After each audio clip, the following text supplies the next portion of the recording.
میرے دل میں ایک نفیس مضمون جوش مار رہا ہے۔ میں وہی مضامین سناؤں گا جو میں نے بادشاہ کے حق میں قلم بند کیے ہیں۔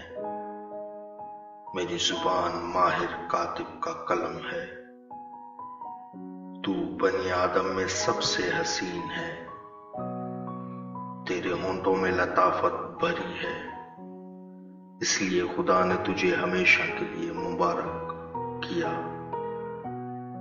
اے زبردست، تو اپنی تلوار کو جو تیری حشمت و شوکت ہے اپنی کمر سے حمائل کر، اور سچائی اور علم اور صداقت کی خاطر اپنی شان و شوکت میں اقبال مندی سے سوار ہو،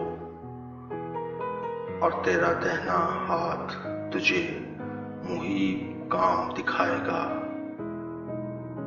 تیرے تیر تیز ہیں، وہ بادشاہ کے دشمنوں کے دل میں لگے ہیں۔ امتیں تیرے سامنے زیر ہوتی ہیں۔ اے خدا، تیرا تخت عبدالآباد ہے، تیری سلطنت کا عصا راستی کا عصا ہے۔ تو نے صداقت سے محبت رکھی اور بدکاری سے نفرت، اسی لیے تیرے خدا نے شادمانی کے تیل سے تجھ کو تیرے ہم عصروں سے زیادہ مسح کیا ہے۔ تیرے ہر لباس سے مر اور عود اور تج کی خوشبو آتی ہے۔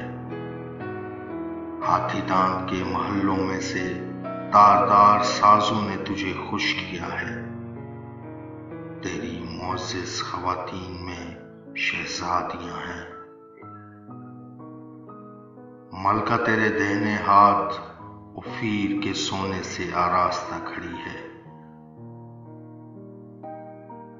اے بیٹی سن، غور کر اور کان لگا، اپنی قوم اور اپنے باپ کے گھر کو بھول جا، اور بادشاہ تیرے حسن کا مشتاق ہوگا، کیونکہ وہ تیرا خداوند ہے۔ تو اسے سجدہ کر، اور سور کی بیٹی ہدیہ لے کر حاضر ہوگی۔ قوم کے دولت مند تیری رضا جوئی کریں گے۔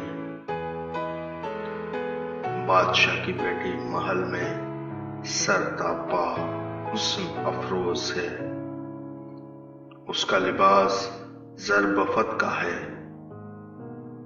وہ بیل بوٹے دار لباس میں بادشاہ کے حضور پہنچائی جائے گی۔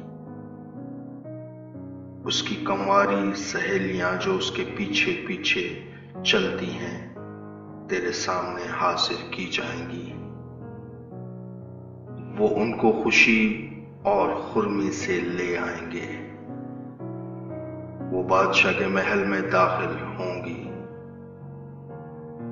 تیرے بیٹے تیرے باپ دادا کے جانشین ہوں گے، جن کو تو تمام روئے زمین پر سردار مقرر کرے گا۔